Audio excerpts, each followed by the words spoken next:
할렐루야. 우리 좋으신 하나님 감사합니다. 우리 큰 박수. 오늘 말씀의 주제는 한번 읽어볼까요? 시작.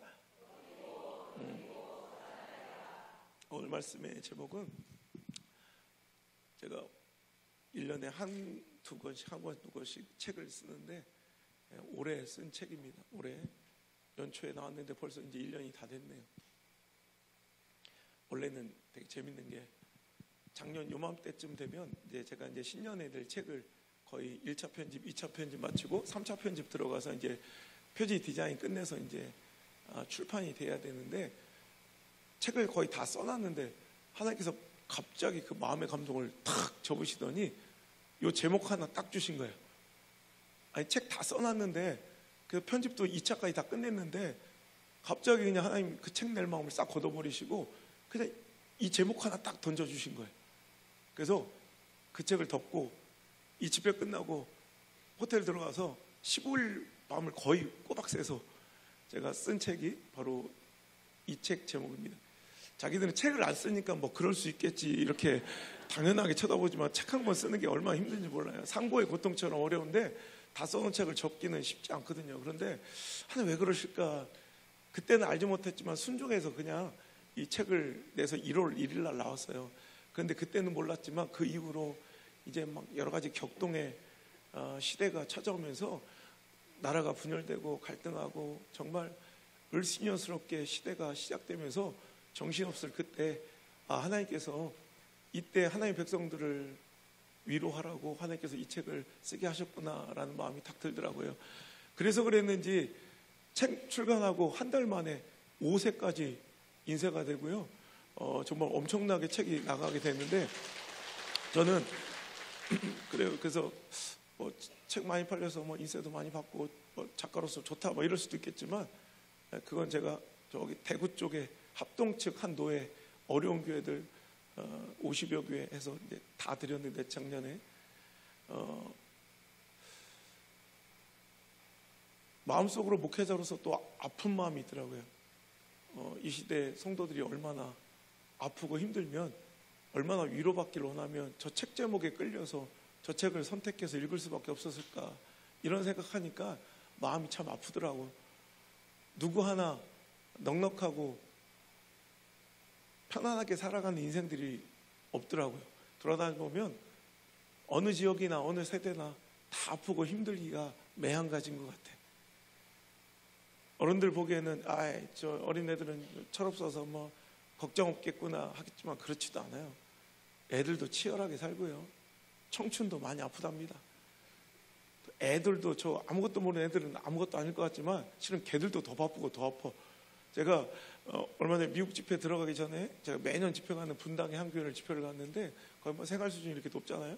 근데 집회 끝나고 이제 사인을 막 이렇게 해주고 있는데 한 아이가 이렇게 사인을 받고 이제 집에 가야 되는데 옆에서 조그만 어린애가 사인을 받고 내 앞에서 이렇게 하고 앉아 있는 거예요. 그래서 신경이 엄청 쓰이더만요. 그래서 지켜보고 있었더니 줄을 서서 사인하고 내 옆에서 조그만 여자 예쁘게 생긴 어린애가 갑자기 이래 한숨을 얼마나 맛깔나게 쉬는지 근데 이렇게 쳐다봤어. 그리고 또 이제 사인을 막 하고 있었어. 그래서 또 좀 있으니까 땅이 꺼져라 그 어린애가 그러더니 엠마 이 어린 놈이 이렇게 뭘 이렇게 한숨을 쉬어? 그랬더니 목사님은 몰라요. 제가 얼마나 힘든지. 그래. 야, 너 몇 살이야? 그때 제가 이래봬도 7살이라니까 이래. 야 7살짜리가 뭐가 힘드니까 목사님 망쳤어요. 제 인생 망쳤어 이래. 7살짜리가 야 조그만 게 말을 이렇게 함부로 하면 돼. 네가 7살짜리가 뭘 인생을 망쳐 그랬더니 제가 이제 매년 집회 오니까 이제 저를 알잖아요. 그랬더니 역시 시골에서 오신 분이라 잘 모르시는군요 이래. 재수없게. 그래서 뭔 얘기냐 그랬더니 목사님 잘 모르시나 본데 여기는 자기는 영어 유치원을 다니는데요. 한 달에 250씩 내면 영어 유치원을 다니는데 7살까지 그 영유 출신들이 이제 8살 학교를 들어가려고 하면 그때 치러야 되는 영어 레벨 테스트가 있답니다. 그래서 대치동에 있는 좋은 학원들은 내가 들어가고 싶다고 내가 선택하는 것이 아니라 거기서 레벨 테스트를 통해서 아주 그레이드가 높은 그런 학원들은 이제 선발돼야 가는 건데 애가 까딱 뭐 실수해가지고 그 레벨 테스트를 망쳤다는 거야. 그래서 자기는 좋은 학원에 못 들어가고 그 밑에 레벨의 학원을 들어가야 돼서 자기는 막 절망적이라고 그 어린애가 한숨을 쉬어야 되는 거야. 우리는 얼마나 좋아. 돈 내고 내가 가고 싶은 학원 내가 가부로 가니, 그죠? 근데 애가 말하는 데 보니까 이게 말이 좀 어눌하고 그래. 그래서 너 뭐 이렇게 말하는 게 그러네. 너 어디 미국에 살다 왔냐? 그랬더니 그게 아니고 역시 시골에서 오셔서 잘 모르시군요. 이래. 거기는요, 영어는 되게 잘하더라고. 영어는 되게 잘하는데, 태생적인 우리 이제 한국인들의 한계가 이 발음의 한계가 있잖아요. 그래서, 특히 이제 R 발음이 안 되는 거야. 우리 애들도 지금 3남매 다 미국에 있으면서 어떤 데 아빠 짜증나 죽겠다 발표할 때 나나 지들이랑 똑같이 발음하는 것 같은데 애들이 막 웃는데 놀린데 그 R 발음이 우리는 아무리 애를 써도 안 되나 봐. 우리 얼마나 좋아. 논사는 R이 어디 있고 L이 어디 있어. 그냥 다 리을로 쓰면 되는데 우리 한민족은 얼마나 좋아. 근데 그 R 발음이 안 되니까 그 R 발음을 이제 제대로 그 핸디캡을 극복하려면 어릴수록 좋대요. 여기는 그거 잘 없겠지만 저 강남은 그게 유행이라네. 이 혀를 뒤집어 까서 혀 밑을 찢는 수술을 한대요. 혀 밑을 이렇게 찢어 소개술이라고 이 혀를 벌려준다 이렇게 찢어서. 그러면 R 발음이 잘 나온다네. 그 애가 그 발음을 위해서 혀를 쪼갰더라고. 그래서 내가 그거 보면서 7살짜리지만 그래 너 한숨 쉬어라. 내가 한숨 인정해줬다. 그러니까 애나 어른이나 시골이나 도시나 막 할 거 없이 다 힘들고 어려운 시절을 보내는 것 같아요. 믿음이 무언가, 신앙의 성숙은 무엇인가 생각해 보면 그런 것 같아요. 누구 하나 목회나 신앙생활 가운데 염려나 근심이나 걱정이나 문제가 없는 사람 아무도 없겠지요. 그것에 대한 하나님께서 나에게 원하시는 뜻을 잘 해석하고 하나님이 나에게 이 시간을 허락하신 그 이유를 잘 해석하고 의미 있게 가치 있게 그 시간을 잘 누려내는 것, 이것을 다 잘 이겨내고 지켜내는 것, 이것이 바로 사역의 성공이며 인생의 성공이며 신앙과 믿음의 성장인 것 같아요. 그러기 위해서 하나님의 뜻을 잘 이해할 수 있는 능력들이 있어야 되는데 요즘에 세대 간의 갈등 중에 여러분 그 MZ세대나 이 기성세대들과의 갈등이 굉장히 심각한 게 아이들하고 이 의사소통 가운데 이렇게 좀 오해와 충돌이 생긴다는 거예요. 왜냐하면 요즘 아이들이 문해력이 너무 떨어지는 거야. 책을 너무 안 읽다 보니까 요즘 애들 책 안 읽어요. 그죠? 저는 이해가 안 되는 거예요. 저는 만약에 이렇게 치열하게 사는데 전 분초를 쪼개가면서 이렇게 사는데 목사님 이제 은퇴하신 뭐 하고 싶냐고 어제도 제가 인터뷰할 때 CTS 오늘 나오나 뭐 언제 방송 나올 건데 나는 이제 은퇴하면 재려보고 싶은 게 책 읽는 거라고 했더니 아니 이렇게 지겹게 책을 읽으시는데 일주일에도 책을 몇십 권 갖고 다니면서 저는 호텔방에서 문고리도 안 잡아요. 우리 수행비서가 여러분 제가 이렇게 집회하러 나와야 쟤도 얼굴 봐요. 한 번도 호텔방을 나가지도 않거든요. 맨날 책 읽고. 근데 이제 그거는 설교 준비하려고 보는 옛날에 내가 막 탐닉하면서 즐겁게 읽었던 책 독서가 아니라 지금 막 설교 준비하느라고 막 그 설교에 막 기능적으로 막 이 책을 읽는 게 너무 안타까운 거예요. 그래서 이제 은퇴하면 한가롭게 커피숍에 노점 카페에 앉아서 늘어지게 그냥 내가 읽고 싶은 책을 아무 걱정 없이 그냥 어떤 때는 책 한 장을 제가 중학교 때 제가 뭐 고등학교 때는 책 한 두 페이지를 4일 동안 5일 동안 읽을 때도 있어요. 막 탐닉하는 거야. 막 정독하는 거야. 묵상하고 생각하고 막 이런 걸 되게 좋아하는데 그래서 그때는 이제 막 시간에 쫓겨서 막 직업적으로 안 읽고 책 읽고 싶은 게 소원이라고. 그 책은 저는 그런데 이 즐거움을 왜 안 하나 몰라. 요즘 애들은 너무 이렇게 도파민 중독이 있어서 그냥 즉각적인 어떤 한 번 막 이렇게 그래서 이제 1분짜리 쇼츠 릴리스 이제 1분도 길어서 안 본대요. 한 30초 안쪽으로 잘라줘야 막 뭔가를 충격을 줘야 그런 거나 보고 마음이 끌린다는 거죠.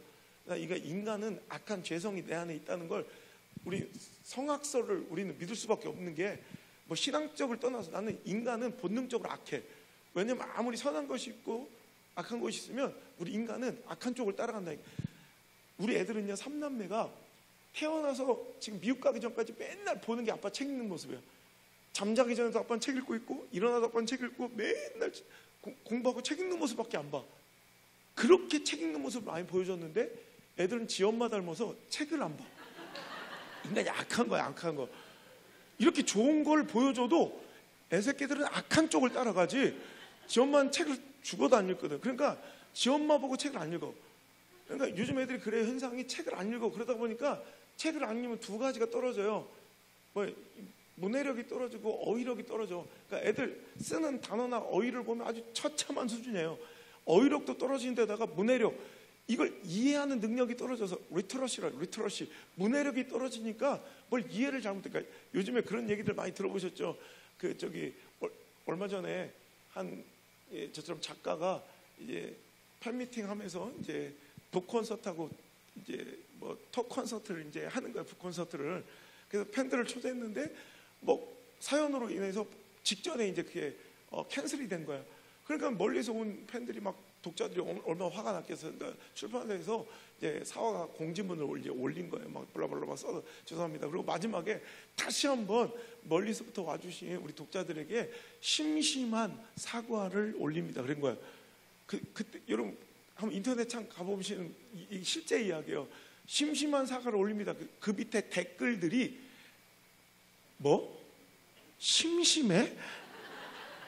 우리를 우습게 봐? 이러면서 그 MZ세대들, 어린애들이 심심하다의 이 의미를 몰라서 한 댓글이 한 500개 달려있어요. 그런 거 들어야죠. 이게 부장님이 요즘에 MZ세대라고 같이 하는 이런 뭐 신생기업 같은 데서는 야, 금일 회의 있으니까 아무도 가지 마세요. 7시까지 회의실로 오세요. 그랬더니 다 갔더래. 근데 금요일 날 카톡이 오더래. 부장님 오래놓고 어디가 있냐고. 금일을 금요일인 줄 아는 거예요.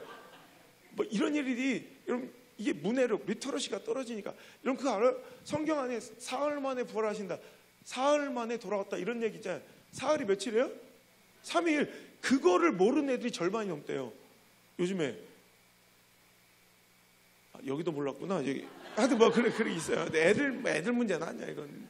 하여튼 그런데 이렇게 리터러시가 떨어지니까, 문해력이 떨어지니까 시대 갈등, 오해가 있고 뭔가 분란이 발생하는 것처럼, 그럼 저는 또 목사로서 생각해 보는 거예요. 다만 이 시대의 리터러시만, MZ세대들만 리터러시가 떨어지고 문해력이 떨어질까? 우리에게도 영적 리터러시, 영적인 문해력이 있을 거란 말이야. 하나님께서 우리에게 주신 상황과 뜻을 이해하는, 제대로 해석하는 능력이, 그 영적 리터러시, 영적 문해력이 곧 믿음인 거예요. 요셉처럼 그걸 기가 막히게 해석해낼 수 있는 능력이 믿음이 좋은 거예요. 우리 목사들은, 성도들은, 교회는 얼마나 좋은, 얼마나 높은 수준의 영적 리터러시를, 문해력을 가지고 있을까에 대해서 생각해 보자는 거예요. 하나님께 우리에게 고난을 주시고 힘든 문제를 주셨을 때 하나님의 관점으로 해석할 수 있어야지, 상황적, 처지적, 형편적, 감정적, 관계적, 가능성, 확률, 통계, 분석으로 그 시대를 이해하며 오늘도 내 주관으로 그것들을 판단하고, 여러분 그것들을 이해하지 않기를 바랍니다. 여러분 제가 좋아하는 시인 중에 최송호라는 작가가 있어요. 최송호 아세요? 최송호 작가는 춘천 분이신데 숭실대 문예창작학과 교수이기도 해요. 숭실대 이 문예창작학과 교수인 최송호 작가는 유명한 게 그 시가 되게 난해하고 시대적 상황과 철학적 사유를, 인문학적 이 고찰을 요구하는 이런 시들을 많이 쓰는 거야. 그러다 보니까 시가 좀 어려우니까 이런 시가요, 여러분 많이 들어보셨죠? 북어라는 시 아세요? 북어? 아마존 수족관, 눈사람 살인사건, 대설주의보, 여기는 뭐 신령과 진정으로 막 마라나타 주님 어서 오시옵소서 성경만 막 맨날 읽고 다른 건 1절 안 보는 거예요. 하여튼 막 그런 시가 있는데, 그분의 시가 유명한 것이, 이분은 시가 좀 그런 시를 많이 쓰다 보니까 교과서에도 실리고요, 수능 문제에도, 내일 수능이잖아, 수능에도 출제되고 수능 모의고사에 무려 6번 이상 출제가 됐어요.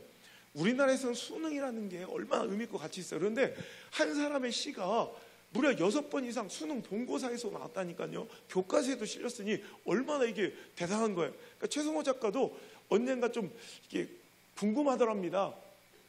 자기 시가 어떻게 문제에 출제될지. 대부분 이렇게 좀 어려운 시는 지문이 나와, 시가 나오고 대부분 어떤 문제 나와요? 이 시에 담겨있는 작가의 의도는, 이 시를 쓴 작가의 목적, 의도, 이거 대부분 이 문제예요. 그러니까 최송호 작가가 몰래 자기 시가 출제된 문제를 구해다가 풀어봤대. 그랬더니 문제가 뭐예요? 이 시를 쓴 작가의 의도는, 이 시에 담겨있는 작가의 생각 누가 제일 잘 알아? 내가. 다 틀렸대. 실제 있었던 일이에요. 자기가 쓴 시의 의도를 묻고 자기가 쓴 시에 담겨있는 작가의 생각을 쓰라고 해서 자기가 골랐는데 세 문제를 푸는데 세 문제를 다 틀렸대요. 그래서 그가 인터뷰를 했어요. 아니 내가 쓴 시에 작가의 의도를 묻기에 내가 이거라고 답했건만 다 틀렸다고 오답 처리를 하면 도대체 내가 쓴 시의 작가의 의도는 누가 아는 것이냐. 참으로 미스테리한 일이 아닐 수 없다. 이렇게 인터뷰한 내용을 제가 딱 보다가 인사이트를 얻어서 이 이야기를 제가 새로 쓴 책 버티고 견디고 살아나의 프롤로그에 쓰면서 하나님과의 이야기를 풀어나가기 시작했어요. 오늘도 여러분 황당하고 어처구니 없어서 여러분들 막 웃었잖아. 이런 일들이 여러분의 삶과 여러분의 교회에서도 일어나고 있을 수도 있다는 거예요. 자, 우리에게도 시험이 출제돼요. 자, 우리에게도 문제가 있어요. 이거 재수없이 복불복으로 재수없이 얻어 걸린 거예요? 제가 아는 한 우리 하나님 역사 가운데 절대로 하나도 우연은 없습니다. 천국에 별로 필요 없는 것들이 있대요. 천국에 필요 없는 거, 천국에 없는 거, 그 중에 하나가 쓰레기통이래. 왜냐면 하나님께서는 모든 상황과 모든 하신 일이 버릴 게 없다는 거예요. 여러분, 그러니까 오늘 결코 여러분이 맞닥뜨린 그 어려움과 시험과 문제는 절대로 우연히 찾아온 것이 아니라 누구의 섭리와 계획 가운데 있다? 요셉만 그런 게 아니라, 다윗만 그런 게 아니라 에스더의 하나님이 당신의 하나님인 걸 믿으셔야 돼요. 근데 우리는 그 얘기는 그 얘기고 내 얘기는 다른 얘기인 줄 알아. 여러분 그거 알아요? 홍해를 가르신 그분이 오늘 여러분 예배하고 있는 그분이에요. 여리고성을 박살내신 그분이 여러분이 찬양한 그분이에요. 여러분 죽은 자를 살리시고 무리를 걸으신 그분이 오병이어 사건으로 기적을 일으킨 그분이 오늘 지금 말씀을 듣고 있는 그분이에요. 그걸 믿으셔야 돼요. 여러분 하나님은 신화나 전설이 아닙니다. 여러분 이 성경 활자 속에 갇혀 계신 분이 아니에요. 여기에서만 신화 속으로 존재하는 분이 아니라 오늘 내 삶 중에도 시퍼렇게 오늘도 살아 역사하시는 분이에요. 여러분 똑같은 분이에요. 똑같은 분. 제가 얼마나 미국에서 큰 연합성회를 한번 했어요. 저는 뭐 어디 가나 똑같습니다. 아닌 건 아니고 기면 기고 막 강력하게 막 얘기하고 막 성가대하고 한 교회 큰 교회가 있어요. 유명한 교회. 성가대고 3분의 2가 다 나가. 지순서 끝났다고. 그래서 내가 불러가 야! 난 네 노래 끝까지 들었는데 니는 내 설교 왜 안 듣고 가? 불공평하잖아. 그렇죠. 맞잖아. 하나님을 찬양하는 사람들이 말이야. 여기 시장만 와도 못할 짓을, 여기 대통령만 와도 못할 짓을 말이야. 여러분 대통령 앞에 뭐 순서 하나 맡았어 봐. 7, 8살짜리 어린애들이 합창을 해도요 쫙 앉아가지고 이런 내 순서 끝났다고 대통령 연설, 시장 연설하고 있을 때 다 나갈 수 있을까요? 절대 한 놈도 못 나가. 근데 우리 하나님은 시장하고는 대통령 따위하고는 비교할 수도 없는 분이에요. 근데 이 허접한 걸, 그러니까 내가 막 혼을 냈어요. 교단 그 지역 한 주의 연합성의 역사상 30년 역사에 강력한 성령의 불바람 막 불어서 자기들이 한 얘기예요. 30여 년 전에 한 번 이런 일이 한 번 있었고 그 이후로 지금 이렇게 강력한 성령의 역사는 처음이라고 이제 얘기를 하시던데 제가 그래요. 그랬더니 여기 관계자분 중에 하나가 저를 부르는데 목사님, 미국 교회는 한인교회는 한국하고는 달라요. 그래서 이민작 교회는 그렇게 하면 우리도 깜짝없이 막 눈치 보면서 목회하는데 그런 식으로 하면 안 될걸요. 근데 그날 저녁에 내가 여러분 비밀을 알려드릴게요. 딴 데 가서는 안 알려주는 건데 여러분 그거 아세요? 미국 하나님이랑 한국 하나님이랑 같은 분이세요. 그때 오 마이 갓, 그걸 모르고 앉아있더라고. 내가 얼마 전에 CBS 인터뷰에서 그랬어요. 내가 집회하면서 가장 힘들고 어려운 일이 뭐냐 그래서 미안한 게 제일 어렵다. 뭐가 미안하 했더니 별스러운 얘기도 아니고 특별한 영적 이런 어떤 세계나 이런 새로운 관점을 설교할 것도 아니고 너무 당연한 걸 가서 설교해줘야 되는 이 형국이, 이 시국이 난 너무 개탄스럽고 처참하고 비참하고 너무 가슴이 아프다. 너무 당연한 걸 설교를 해줘야 되는 시대예요. 말도 같지 않은 너무 당연한 걸 얘기해줘야 되는 시대예요. 그만큼 기본과 상식이 무너진, 여러분, 아무리 시대가 그래도 아닌 건 아닌 거예요. 그렇잖아요, 그죠? 죽은 교회들, 소망 없는 교회들 입버릇은 요즘 다 그래요. 요즘 애들 다 그래요. 요즘 성도들 다 그래요. 요즘 교회가 다 그래요. 여러분, 이런 교회는 소망 없는 교회예요. 죽어 있는 교회예요. 다 그런 게 어디 있어? 아니면 아닌 거지.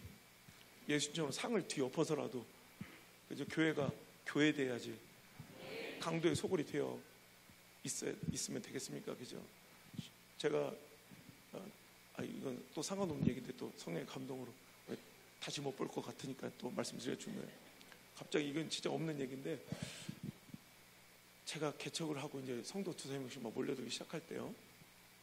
그런데 그 설교는 막 지역사회 막 소문이 나기 시작했어요. 그러면서 막 설교가 막 당대 최고의 설교자들하고 비교가 되면서 막 이야기가 도는 거예요, 시골에. 근데 그게 난 너무 서러운 거예요. 그분들은 2만 명, 3만 명 교회인데 난 여기서 2명, 3명 앉혀놓고 목회를 하고 있는 게 너무 서러운 거예요. 아니, 그래, 그 목사님하고 설교가 똑같고 그런 영성이 똑같다면 왜 나는 시골에 내려와서 2명, 3명 앉혀놓고 설교를 해야 되지? 너무 서러웠어요. 그럴 수 있지 않습니까? 그죠? 똑같은 설교라며. 근데 그날 밤 기가 막힌 일이, 제가 자고 있는데 꿈에 하나님이 나타나셨어요. 여러분, 하나님 어떤 모습으로 나오세요? 거의 대부분 목사님 모습으로 나올 때가 많아요. 진짜요. 우리가 하나님의 형상을 잘 모르니까 거의 목회자의 모습으로 나오실 때, 저는 그때 이동훈 목사님의 영향을 굉장히, 이동훈 목사님 책을 많이 읽어서 그런지 이동훈 목사님 비스무리하게 이제 생각해, 이동훈 목사님 같은 형상으로 오셨던 거예요. 근데 분명히 내 꿈에서 그분이 하나님이었어. 그랬더니 왜 이렇게 서러워하냐 그래서, 너무 처참하잖아요, 시골에 목회하는 게. 저도 요 시골 교회니까. 그때 난 너무 그때 감사했던 게, 내가 너 시골에 둔 거 네가 열등하거나 무능해서 그런 게 아니야. 오늘 저 위키한 사자 목사님들이 꼭 이 말씀 드리고 싶어서 그래요. 열등하고 무능해서 시골에 와 있는 거 아니에요. 그러면서 이 시골의 이 교회도, 요 성도들도, 2명, 3명 있는 그 성도들도 내가 오늘도 기꺼이 내 독생자들을 십자가에 달아 오늘도 또 하라면, 또 그 선택을 하라면 그 선택을 할 수 있는 내 독생자 아들을 줘도 아깝지 않은 내 사랑하는 영혼들이다. 근데 너라면 그 영혼들 진짜 끌어안고 진짜 아파하고 사랑해 줄 수 있을 것처럼 내가 너를 믿어서 거기 보낸 거야. 너무 감사했어요. 진짜 그때부터는 어떤 것에 제가 자존감이 낮아지거나 열등감을 느껴본 적이 없어요. 그러니까 제가 아주, 김장한 목사님이라고 있는데, 김장 목사님이 한번 저를 그러더라고요. 안 목사, 내가 원래 오늘, 내가 어제까지 일본에 있었는데 원래 일본에서 부산에 와서 부산에 뭐 유명한 대학에 특강을 하기로 돼 있었다. 그래서 아침에 비행기로 부산에 김해공항으로 오면 돼. 근데 안 목사가 오늘 서울에 설교한다길래 일부러 그 전날 저녁에 와서 제 설교를 듣고 이렇게 같이 밥을 먹고 KTX를 타고 내려가서 부산 특강을 하고 다시 올라오시는 어려운 스케줄을 제가 이제 변경했다 이거예요. 그러면 생색을 내시면서 저한테 하신 말씀이, 내가 안 목사 설교를 왜 좋아하는지 알아? 그래요. 그래서 저도 궁금하더라고요. 제가 그때만 해도 40대 초반이었나 막 이랬을 건데, 왜 좋아하시는데? 그랬더니 참 안 목사는 말이야, 처음 볼 때부터 너무 놀란 게, 안 목사는 너무 당당해서 좋아. 내 앞에서 그 큰 유명한, 여러분 다 아시는 안 목사도 내 앞에서 설교하게 되면 발 떨고 긴장하는 게 느끼는데, 난 처음 봤어. 내 앞에서 난 약간 정신이 도는 사람인 줄 알았어. 나한테 미친놈인 줄 알았대. 아침에 이렇게 좀 조심히 전 가만 안 두거든. 근데 안 목사는 어찌 이렇게 당당해. 그리고 안 목사는 설교할 때 하나님을 진짜 믿는 게 느껴져서 좋아. 그게 너무 강력해. 그러더라고요. 정필도 목사님 돌아가시기 전에 제가 춘천에 연합상에 가고 있는데 같은 호텔에 묵게 돼서 아침 같이 먹자고 그래서 호텔에서 밥 먹다가 정필도 목사님도 돌아가시기 전에 그 말씀 하시더라고. 안목사 설교는 누구도 따라갈 수 없는, 당신이 만난 살아계신 하나님을 전하기 때문에. 내 주변에 있는 그 박사학위자들은 한 2, 3년 설교 들으면 물린대. 질리고. 한 2, 3년은 나이스하고 재밌는데 한 3년 지나면 물린다는 거예요. 여러분, 오늘 하나님의 살아계심을 직접적으로 느끼고 체험하며 오늘도 시골에서도 농어촌에서도 그 살아계신 하나님을 간증하고 증거하는 멋진 종들 되시길 바랍니다. 절대 열등해서가 아니라 무능해서 시골에 와 있는 것이 아니라 정말 하나님께서 더 믿고 기대하셔서 우리 사랑하는, 어떤 때는 그래요. 우리 동네도 조금만 뭐 좋은 대접이 있으면 막 다 그냥 하고, 여기에 있는 분들은 거쳐가거나 아니면 여기가 자기 인생의 최고로 누릴 수 있는 곳일 때만 있어.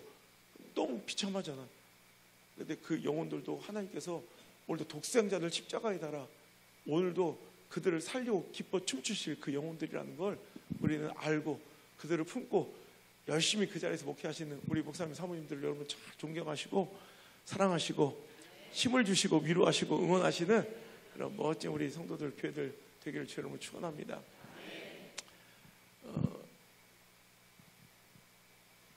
그러니까 하나님께서 우리에게 문제를 주시고 시험을 주시는데 이 문제는 하나님께로부터 근원하고 하나님께서 주신 문제라는 걸 우리도 알고요. 하나님도 우리에게 자신의 뜻을 가장 적극적으로 계시하는 성경을 통해서 하나님 당신의 뜻을 당신의 백성들에 가장 적극적으로 알리시는 성경이라는 도구를 통해서 우리가 알려주시기를 고린도전서 10장 13절의 말씀에 하나님은 우리를 너무너무 사랑하셔서 우리가 감당하지 못할 시험은 내주시지도 않고 너희가 또 시험 당할 쯤에 피할 길을 내서 그 시험을 능히 감당케 하신대요. 즉 오늘 우리에게 찾아온 시험과 문제들은 누가 내신 거예요? 출제자가 누구세요? 하나님이신 거예요. 그럼 출제자가 하나님인 걸 믿는 사람들이 여기 모였다면 그럼 그 시험과 문제를 내신 분의 의도와 생각은 누가 제일 잘 알아? 하나님이시죠. 하나님이시죠. 하나님이시죠. 맞죠? 그 하나님의 뜻을 전합니다. 여호와의 말씀이니라. 여호와의 말씀이니라. 하나님의 말씀입니다. 너희를 향한 나의 생각은 내가 제일 잘 아노니 평안이요 재앙이 아니란다. 오히려 너의 미래와 희망을 주는 것이니라. 여러분, 하나님이 당신을 향한 하나님의 생각은 누가 제일 잘 알아요? 여러분, 시험을 출제한 문제를 출제한 출제의 의도는 누가 제일 잘 알아요? 하나님이 제일 잘 아세요, 출제자가. 근데 그분이 여러분에게 말씀하시는 거예요. 저는 그걸 심부름하러 온 거예요. 너희를 향한 나의 생각은 나보다 누가 잘 알 수 없다. 내가 제일 잘 안단다. 평안이다.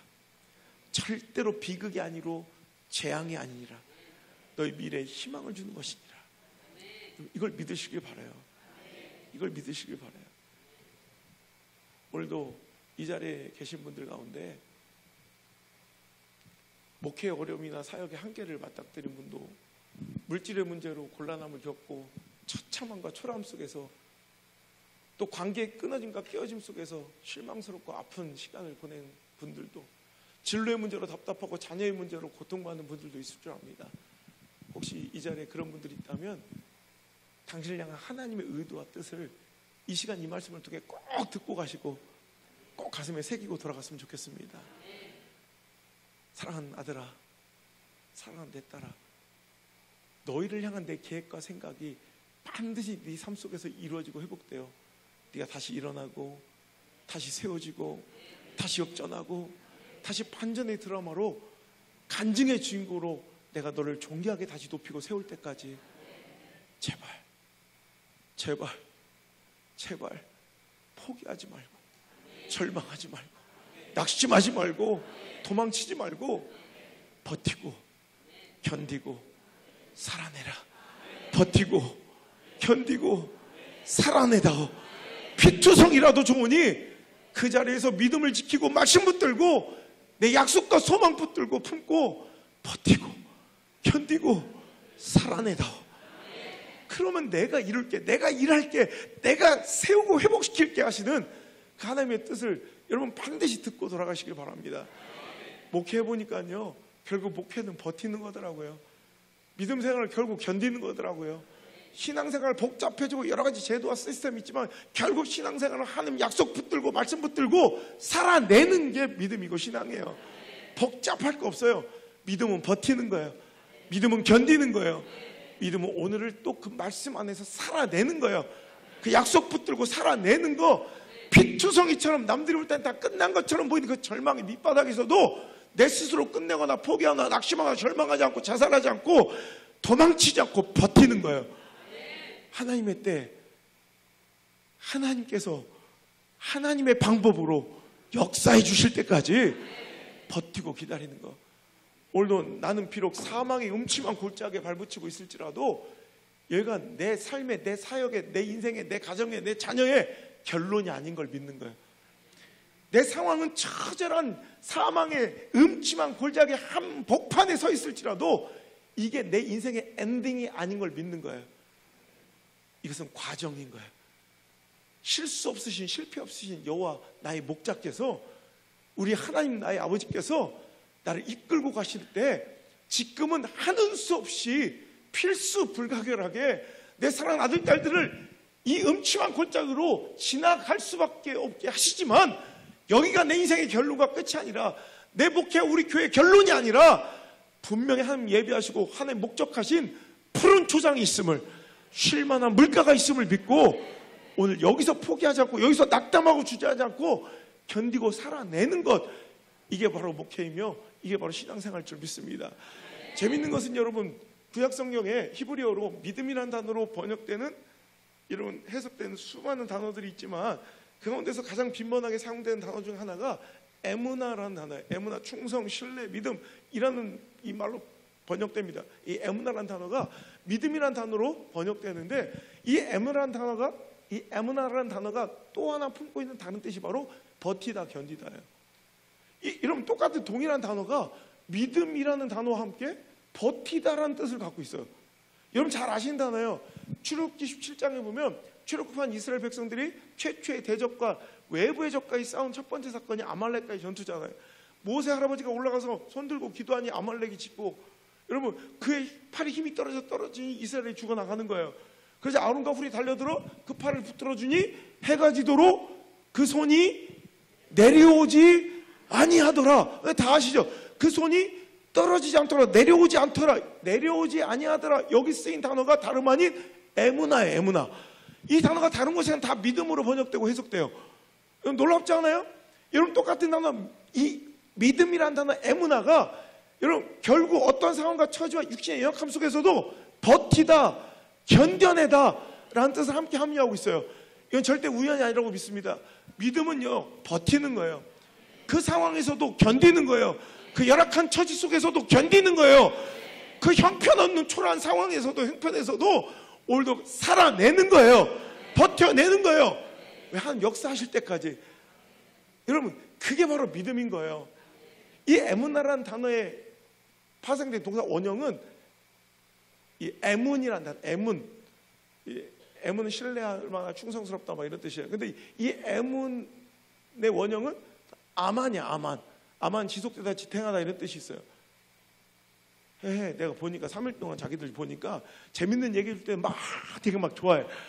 조금만 어려운 얘기 영어 쓰고 그러면 막 눈알 쫙 찢어보고 이렇게 되게 안 좋은 버릇이 있어. 근데 내가 뭐 자기들 아는데 막 어려워. 얘가 신학계야 뭐야, 막 히브리어를 얘기하고 찌꺼려 있어. 근데 여러분 수준을 내가 아는데 뭐 어려운 얘기 하는 게 아니라 잘 들어보죠. 자, 에무나는 에문에서 나왔어요. 충성스다, 신뢰할 만하다. 이 에무나 아만에서 지탱하다, 지속하다. 그런데 여러분 여기서 나와서 오늘도 이렇게 이 자리에 앉아 예배드리고 말씀 들을 정도면 이 말을 다 알고 계시고 수도 없이 입술에 달고 사는 말씀이에요. 이 아만이 바로 아멘이 된 거예요. 아멘. 맞습니다. 동의합니다. 저도 그렇게 되길 소망합니다. 이런 진실로, 전 진실이라 믿습니다. 진실로 그것이 믿습니다. 이런 우리가 볼 때는, 그래서 이 아멘의 주체는 나인 것 같아요. 목사님이 말씀하실 때 취임새나 동의나 제창으로 아멘, 맞으면 저 동의합니다. 저도 그렇게 생각합니다. 꼭 이 아멘의 선포의 주체가 나인 것처럼 느껴지만 실은 이 원뜻을 알게 되면 아멘의 주체는 하나님이신 거예요. 하나님이 이끌어 가실 거야. 하나님이 뒤집어 놓으실 거야. 하나님이 끝끝내 승리하실 거야. 하나님 역사하실 거야. 신실하신 우리 하나님은 당신을 그대로 두지 않으실 거야. 그러니 아멘, 아멘. 이 상황 속에서도 아멘, 아멘. 그러시죠 하나님? 정말 그러시죠 하나님? 저 믿습니다 하나님. 그러니 여러분, 이 아멘의 완성은, 완결은 예배 시간에 아멘 한번 입술로 짓거리고 하는 것이 아니라 여러분의 삶에 돌아가서 그 처절함과 열악한 상황과 목회 가운데, 사역 가운데 오늘도 누가 봐도 망한 것 같고, 누가 봐도 끝난 것 같고, 누가 봐도 처절해도, 아무런 희망이 없어 보여도, 변화도 없어 보여도, 끝도 없는 고난이 이어지는 것 같아도, 더 이상은 출구가 없는 것처럼 보여도 아멘, 하나님이 하실 것이니, 하나님께서 역전시키시고 신실한 분이시니 난 오늘 포기하지 않습니다.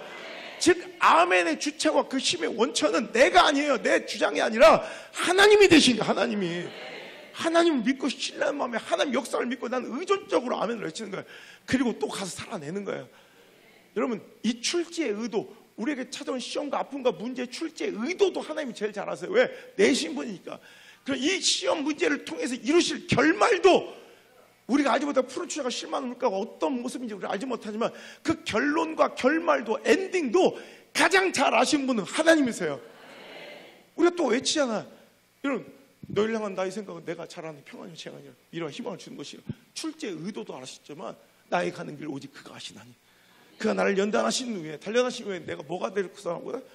망할 것이다, 끝날 것이다, 절단날 것, 조질 것이다. 이게 아니라 뭐예요? 뭐가 정금처럼 순금이 돼요. 이 개정성경이 순금인가? 개혁성 정금이 한글개혁 개혁개정은 순금이로 바뀌었나? 하여튼 여러분 교회 순금이 있어? 순금이? 박순금이, 이순금, 하여튼 순금이들 잘해줘. 여러분 보세요. 연단된 이후에 여러분 연단이 뭐예요? 풀무불 도가니예요. 도가니. 빨간 용광로. 이게 연단이에요. 여러분 그 속에 들어가는 게 재밌을 사람이 어디 있고, 여러분 그것이 즐거울 사람, 그것을 설레일 사람이 어디 있어. 그런데 안다는 거예요. 그 용광로에 빨간 그 풀무불들에 들어가서 내가 다 없어져 진멸하는 것처럼 보이지만 실은 그 안에서는 내가 타고 있는 게 아니라, 금이 타고 있는 게 아니라 그 안에 뭐가 타고 있었던 거예요? 불순물이, 찌꺼기가 타고 있어서 그 연단만, 단련만 견뎌내고 버텨내고 나면 뭐가 돼 있더라? 더 순도 높은 순금이가 돼 있는 거야. 정금이가 돼 있는 거야. 더 존귀해진다는 말이죠. 그래서 여러분 오늘도 믿음은 뭐냐? 오늘도 내 삶에 절대 의미 없이 찾아온 것 같은, 끝도 없을 것 같은 그 고난의 현장 한복판에서 하나님의 신실하심을 믿고, 미쁘심을 믿고, 실수치 않으심을 믿고, 실패가 없으심을 믿고 우리는 버티고 견디고만 있으면, 그것으로 인해 하나님의 우리를 향한 생각과 목적은 단 한 번도 심판과 재앙과 진멸과 진노가 아니에요. 할 수 없이 이방의 회초리를 들어 예루살렘을 허물고 바벨론 들짐승 같은 민족들을 들어, 여러분 신앙의 심장과 하나님과 그 백성들의 언약의 아름다운 신혼방 같은 예루살렘 성전을 불태우고 박살낼지라도 하나님 그들을 버리지 않아요. 하나님 그들을 포기하지 않아요. 창조의 순간부터 요한계시록까지, 아니 창조의 그 순간부터 오늘 이 순간까지, 2025년 11월 오늘 며칠이요? 12일 빼빼로데이 다음날 오늘날까지도 당신을 향한 하나님의 생각은 동일하세요. 절대로 진노와 심판과 포기와 버림이 아니라 당신을 향한 하나님의 생각은 1초도 바뀐 적이 없이 오늘까지도 회복이고 존귀하게 다시 높이시고 세우심이고 여러분을 들어 사용하실 것이고 여러분 붙들어 주실 거예요. 그 회복과 역전이 하나님의 계획이고 하나님의 변찮는 생각, 나를 향하신 생각이고 계획인 줄 믿으시는 분만 아멘. 그럼 우리가 해야 될 일은 명확해지는 거예요. 그 시간에 버티는 거. 여러분 보세요. 제가 1년에 이제 2달 정도는 미국에서 집회를 하고 있단 말이에요. 근데 재작년 딱 요때는 11월 달 가을쯤이었는 것 같은데 재작 2023년 11월 달에 제가 미국에서 이제 한 달 동안 집회하면서 저는 이제 뭐 시차정을 잘 안 해요. 그냥 와서 바로 그 다음날부터 집회를 해야 되니까 그냥 밤새서 그냥 이렇게 쓰고 우리나라 저녁 시간 되면 그냥 잠깐 그때 이제 거기서 낮잠이겠죠. 낮잠처럼 자고 그냥 활동을 해서 밤을 항상 꼬박 새요. 그때 거의 책을 거의 쓰고 오는데 밤새서 이제 책을 쓰고 있는데 뉴스 한 꼭지가 딱 들리는 거예요. 그러니까 뉴스 저는 이제 생각해요. 말이 15년인지 15년 동안 맨날 호텔방에 사는 거예요.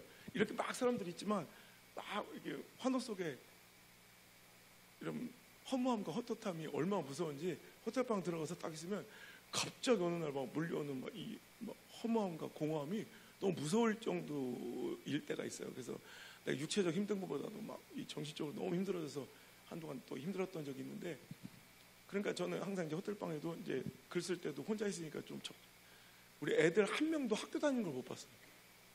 우리 삼남매 학교 들어가기 전부터 이렇게 시작해서 정신 차려보니까 애들이 집에 없어.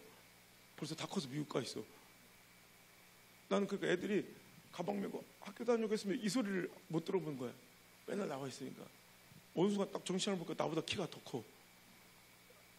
그러니까 어떻게든지 공허함이 있어요. 그래서 맨날 한국에서는 저는 꿈이 나는 자연인이다 출연하는 거예요.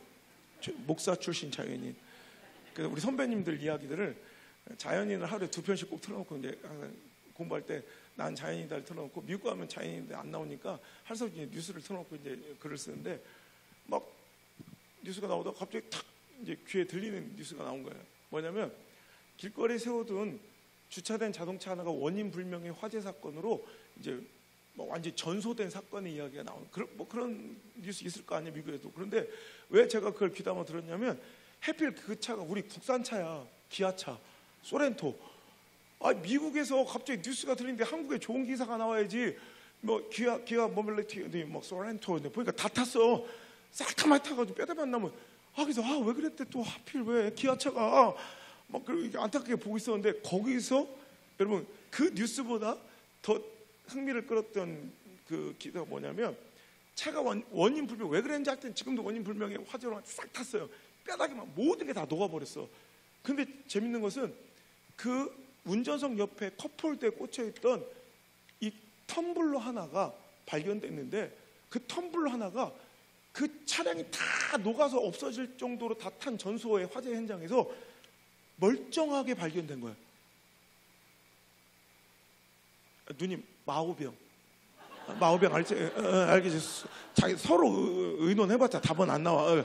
텀블러 마오병 알지?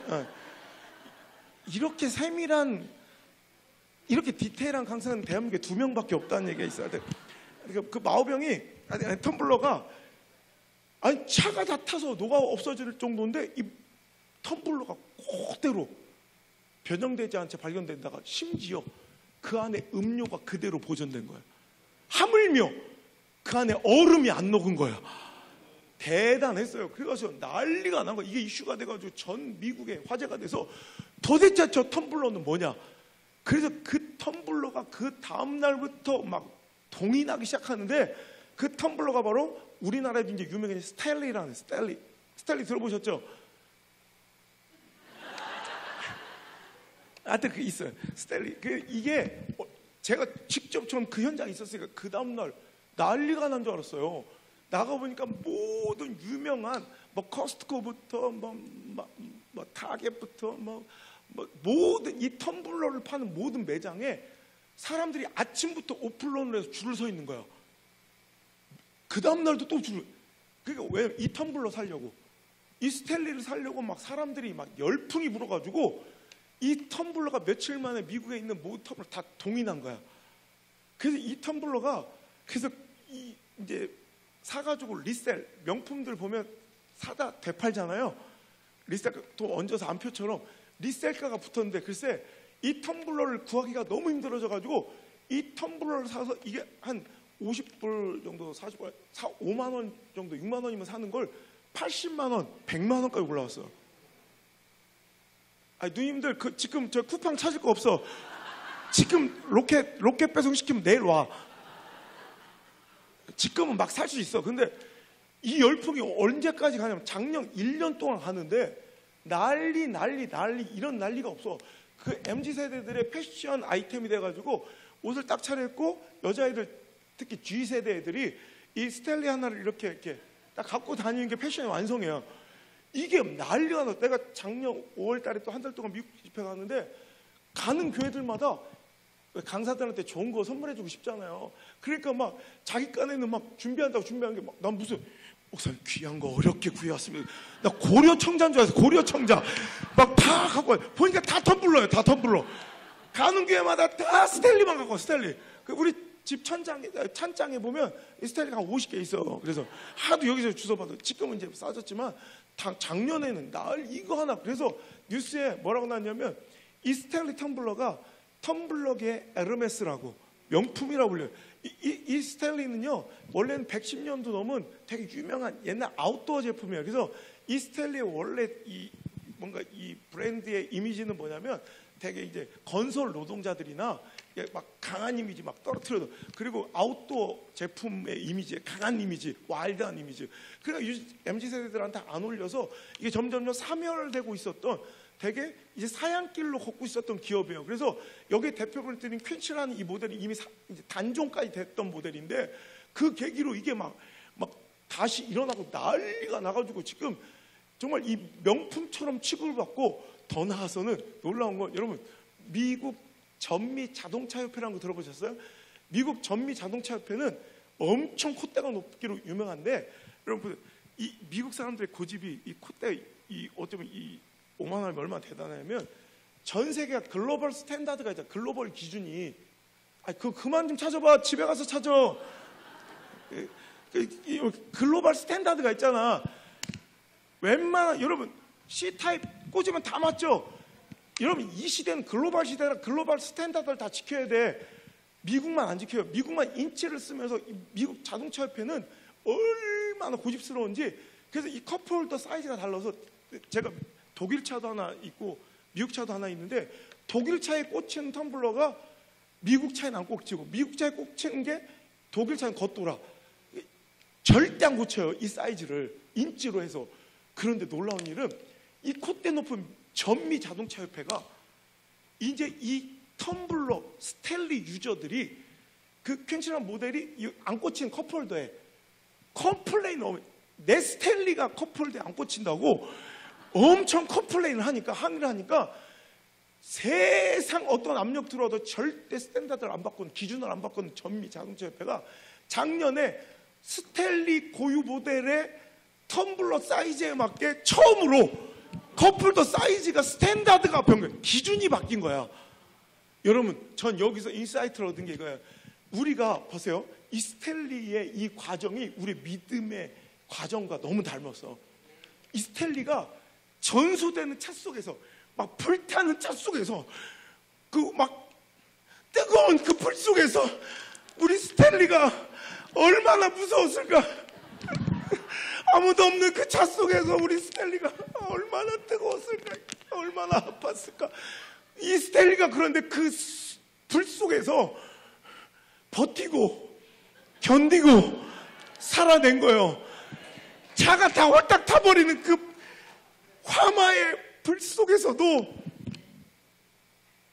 음료수를 지키듯 신앙을 지키고 얼음을 품듯 하나님의 약속과 말씀을 품고 그 연단과 그 고난의 불 속에서 그 화재 속에서 버티고 견디고 살아냈더니 하나님 말씀처럼 정금처럼 명품이 되어버리고 그 가치가 상승하고 거기다가 뭐예요? 시대의 스탠다드, 기준이 되어버린 거야. 얘가 기준이야 이제. 여러분 이거예요. 우리가 믿음을 지키고요, 우리가 말씀을 지키고요, 그 고난 중에도 포기하지 않고 도망치지 않고 낙심하지 않고 절망하지 않고 여러분 하나님 말씀과 신앙을, 사명과 내 직분을 꽉 붙들고 내 교회와 내 예배의 자리를 꽉 지키면 여러분 미래와 여러분 내일과 여러분 자녀와 여러분 자손이 명품과 같은 시대적 정금 같은 인생을 할 것이요. 그리고 더 나아가 믿음의 기준, 스탠다드를 바꿔. 봐라, 저게 믿음이야. 야야야, 금암교회를 봐, 저게 믿음이야. 도산교회를 봐, 저게 믿음이야. 한소망을 봐. 맞나? 소망? 뭐야? 여기 뭐야? 감리산 뭐야? 가야복 중앙을 봐. 막 아무튼 몰라. 우리 누님을 봐. 저게 믿음이야. 저게 국민의힘이야 뭐야? 막 근데 시뻘개한테 막 이게 믿음이야. 이게 믿음의 증거가 되고 믿음의 표대가 되고, 우리 자녀 다음 세대, 야, 이 길 따라와. 엄마 아빠 이 길 따라와. 이게 믿음의 길이야. 이 스탠다드가 될 수 있어요. 믿음의 표정, 믿음의 간증, 믿음의 기준, 믿음의 롤모델로 세워질 우리 이 시대에 믿음이 필요한데, 우리가 기준이 다 상실되고 허접해버리니 내 자녀들이 뭘 보고 따라올 거냐는 거예요. 여러분, 믿음의 기준이 형편없이 무너져서 상식도 안 되니 뭘 보고 누가 따라올 거냐는 거예요. 미국 교육학에서 가장 유명한 말 중에 하나가, 자녀들 잘 키우고 싶어요? 자녀들은 죽었다 깨요. 당신 말 듣고 크지 않아요. 우리는 어떻게든 내 새끼 잘 되라고 막 말로 잔소리 겁나. 절대로 내 자녀들은 내 말 듣고 여러분 크지 않아, 따라오지 않아. 절대로. 야, 잔소리 많아서 애가 잘 될 거면 나는 지금 대통령 돼야 돼. 우리 엄마 잔소리가 많아. 우리 자녀들은 부모의 말을 듣고 따라오는 게 아니라 부모의 등짝을 보고 따라온대요. 아, 우리 엄마는 저렇게 하는구나. 아, 우리 아빠는 저렇게 사시는구나. 야, 우리 할아버지는 저렇게 순종하시는구나. 우리 할머니는 저렇게 예배하시는구나. 아, 우리 아빠는 저렇게 겸손하시게 주의 종의 말씀에 순종하는구나. 와, 우리 엄마는 저런 와중에도 기도하시는구나. 야, 우리 아빠는 저런데도 감사하시는 거야. 이게 기준이 되는 거예요. 여러분, 고난과 문제, 시험, 환난 속에 여러분 어떻게 반응하십니까? 잘 버티고 계십니까? 잘 견디고 계십니까? 잘 믿음으로 살아내고 계십니까? 그럼 기대하십시오. 정그 같은 내일과 여러분의 인생의 믿음의 표대가 되어 증거가 되어 수많은 자들에게 여러분 믿음의 길을 제시할 수 있는 아름다운 발걸음과 롤모델이, 간증이 여러분 께서 터져나고 넘쳐날 줄 믿습니다. 여러분, 제가 한번 영적 전쟁에 관련된 시리즈 설교를 준비하느라고 제가 한 고대 전쟁사, 근대, 현대 전쟁사에 관련된 책을 몇십 권을 이렇게 읽었던 적이 있어요. 쫙 몇십 권을 한 번에. 그러다 보니까 가장 우리 세계에 많은 전쟁들이 있었지만 전쟁사에 가장 중요하고 의미 있는 가치 기준이 1차 세계대전 전후로 모든 전쟁가 바뀌어요. 1차 세계대전이 가장 인류 역사상 가장 참혹함의 시작, 전쟁사의 낭만과 신사도가 사라진 첫 번째 전쟁. 옛날엔 전쟁 중에도 이 전쟁의 낭만과 신사도의 룰이 있었다고요. 근데 그게 파괴된 이 독일이 동부전선 치러 가기 전에 서부전선 간단하게 점령해버리고 서부전선의 이 군력을 모든 동부전선에 투입해서 러시아를 먹으려고 했는데 이게 생각대로 되지 않고 서부전선의 이 싸움이 막 길어진 거예요. 그러니까 할 수 없이 참호를 파고 대치하는 거예요. 그 참호전, 우리 군대 갔다 오시면 알 거예요. 그 참호전의 시초가 이제 1차 세계대전인데, 그러니까 이게 너무 막 광범위한 곳에서, 여러분 제가 유럽 배낭여행 어렸을 때 이렇게 다녀보면 아직도 그 참호 흔적들이 1차 세계대전 참호 흔적이 아직도 이렇게 남아 있어요. 그 연결해 보면 700km가 넘어요. 하여튼 자기들은 다 좋은데 참 더럽게 안 놀래는 의사가 있어서 하여튼 안 놀랬는데, 하여튼 700km. 근데 거기서 2m쯤 되는 타무 속에서 이렇게 대가리만 되는 걸 막 쏘니, 여러분 난공불락이죠, 서로 간에. 그러니까 어떻게든 이걸 점령해야 되니까 요 참호 서로 사이에 두고 각축전을 벌이면서 요 참호 100m를 옮기는데 매일 아침마다 매일 하루하루에 수천 명에서 만 명씩 죽어나가는 거예요. 참혹한 거예요. 그러니까 이 참호 막 쏴대고 이렇게 숨어서 이렇게 쏴대는 그 철책과 참호를 뚫기 위해서 인류 역사에서 최초로 한 게 기관총이라는 게 처음 개발됐고, 우리가 잘 알고 있는 탱크라는 무기가 처음 개발됐고, 쓰지 말아야 화학 독가스를 이 독일이 처음으로 이제 사용하는 이런 처참함이 이제 막 시작돼서 인류사에서는 정말 비극이었죠. 그런데 그러니까 이 계속 장기화된 이 대치 속에서 여긴 지옥이 벌어지는 거예요. 왜냐하면 임시방편으로 파놓은 참호에 뭐 배수시설이 있겠습니까? 뭐 화장시설이 있겠습니까? 그러니까 거기에 물이 차기 시작하고 우기를 만나서 막 허리춤까지 물은 차 있고요. 생각해보세요. 상상해보세요. 그 추위 속에서 막 물이 차 있는 데가 시체는 거기서 그대로 썩어 나가. 거기 똥오줌 막 둥둥 떠나죠. 전염병이 돌고 막 비참해서 거기서 살아나온 사람들의 인터뷰를 제가 보니까 자기는 지옥을 만나고 지옥을 경험했다는 거야. 그래서 외상 후 스트레스 장애로 어떤 부상, 외적 부상을 입지 않는데도 걷지를 못하거나 말을 못하거나 이런 사람들이 굉장히 많아요. 1차 세계대전 후유증으로. 그런데 그때 막 더 처참한 건 그 시체를 처리하지 못한 채 나갈 수가 없어요. 나가면 막 기관표 사격을 받으니까 뭐 시체가 막 넓어 써 있으니까 그 야생 들쥐들의 먹이가 되는데 시체를 뜯어먹는 천적이 없는 들쥐 새끼들이 막 난리가 나요. 그러니까 막 이제 그 쥐들 입장에서는 매일같이 하루도 안 빼놓고 매일같이 명륜 진살갈비를 가는 거야. 그 정도로 애새끼들이 막 푸둥푸둥 살이 찌는데 여러분 집에 가면 여러분 꼭 저기 1차 세계대전 쥐사진 한번 찾아보세요. 잠이 잘 올 거예요. 내일 밥맛이 돌 거예요. 아마 쥐새끼가 이만 토끼만 해요. 그런 쥐새끼들이 겁이 없이 이제는 죽은 사체만 뜯어먹는 게 아니라 살아있는 사람의 코를 뜯고요, 귀를 또 깜빡 졸고 있는 병사 손가락을 물어가고 막 이래. 어우, 생각만 해도 지옥이죠. 지옥. 그 지옥이에요. 지옥. 그러니까 그 지옥 속에서 막 춥고 비는 내리고 막 그 똥물과 막 시체 썩은 물 속에서 막 습기 속에서 막 돌돌 떠는 사람들이 이제 국가에서 그들을 위해서 보급품을 지급할 수밖에 없는 스톰 쉴드 기능에, 그러니까 스톰 쉴드 기능은 방한, 방습, 습기와 추위를 막아주는 이 판초이 같은 이런 이 대량 생산된 이제 군복을 납품할 수밖에, 그들을 추위와 습기로부터 보호할 수 있는, 할 수 없이 그 전장의 지옥 한복판에서 할 수 없이 필요해서 대량으로 생산해서 납품한 그 업체와 그 옷이 바로 오늘 우리가 입고 다니는 버버리. 그 버버리 시그니처가 여기 견장이죠. 그 견장이 원래 장교들 호루라기 또 장갑걸이고요. 버버리 시그니처 디링이죠. 디링. 그 디링이 원래는 수류탄 거리예요. 요즘 여러분 버버리 누가 입어요? 풍족한. 언제 입어요? 가을이 오면 첫사랑을 생각하면서 낭만, 풍요, 로맨틱.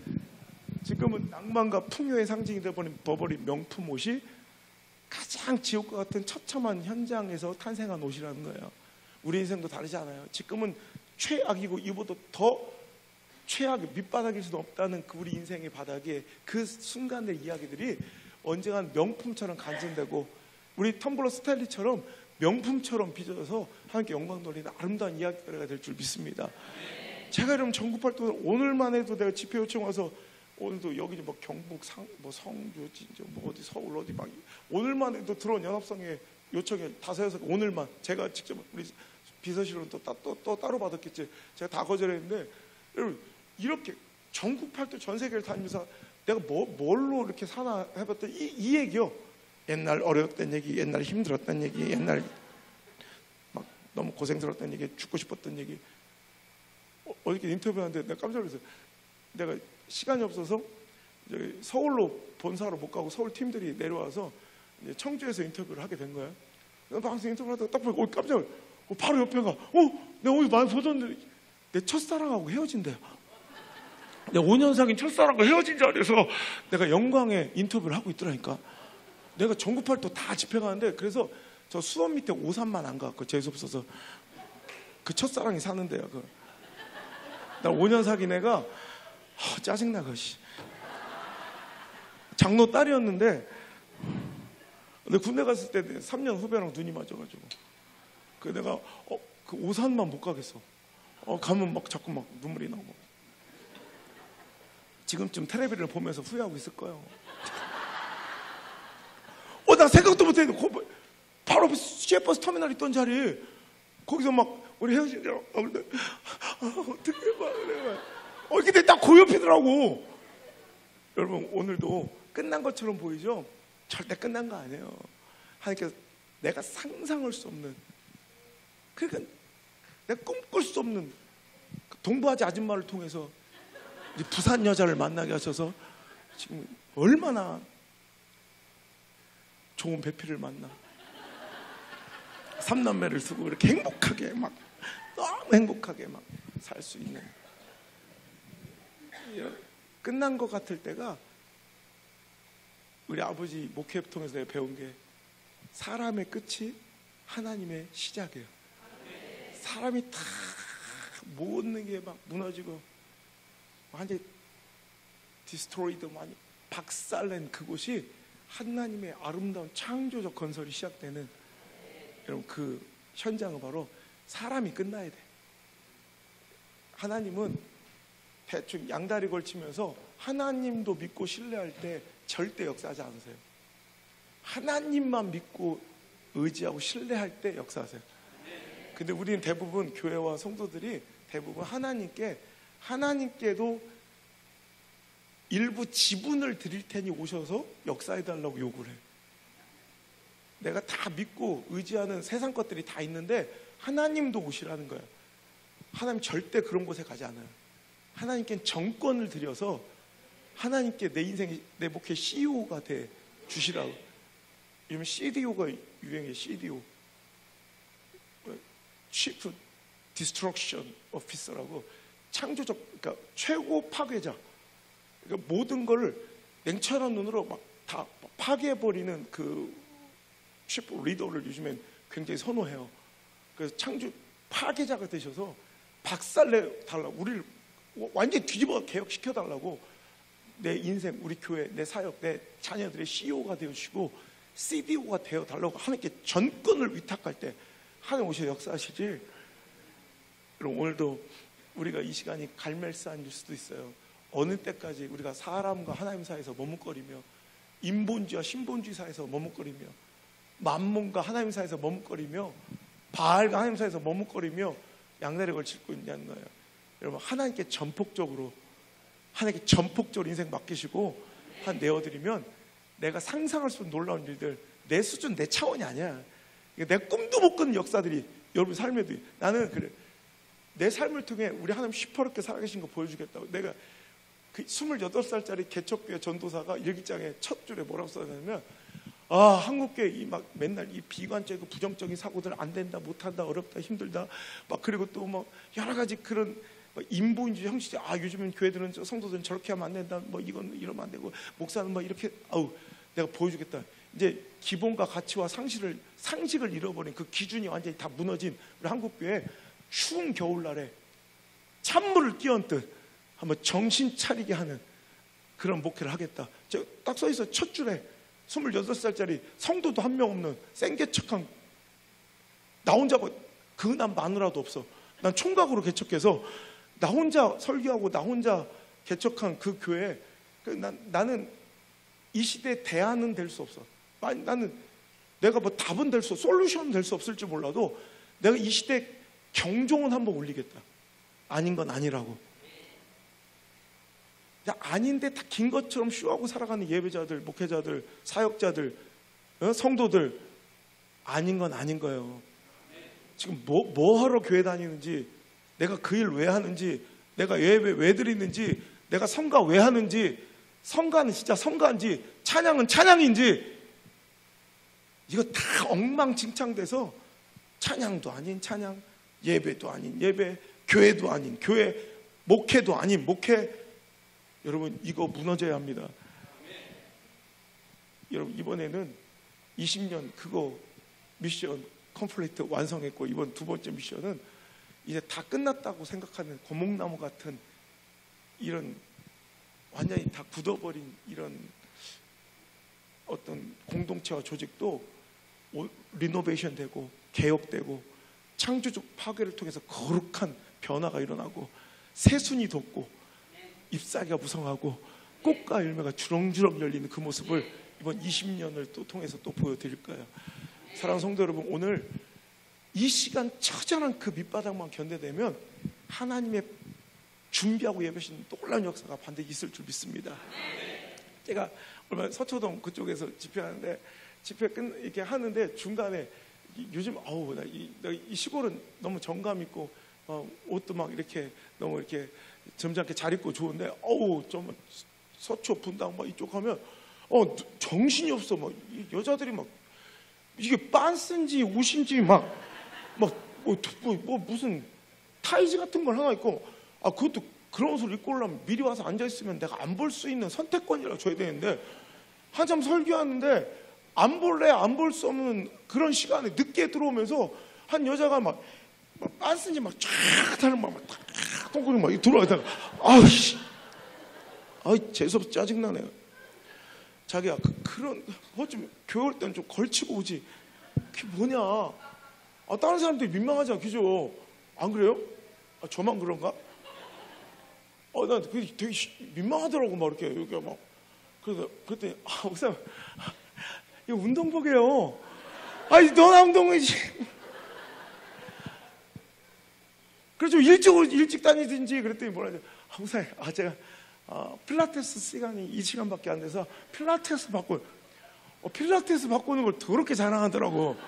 필라테스 왜 아시죠? 필라테스 왜 저 부촌이나 이렇게 좀 요즘 젊은 시대 돈 많고 엄청 비싸. 근데 필라테스 알아요? 이렇게 개처럼 묶어놓고 이렇게 개처럼 묶어놓고 막 이렇게 찍고 그걸 돈을 몇십만씩 내고 다녀. 근데 텀블러 이렇게 딱 손가락 끼고 되게 재수없게 저 필라테스, 필라테스가 자랑해. 무슨 필라테스 요즘 엄청 유행해.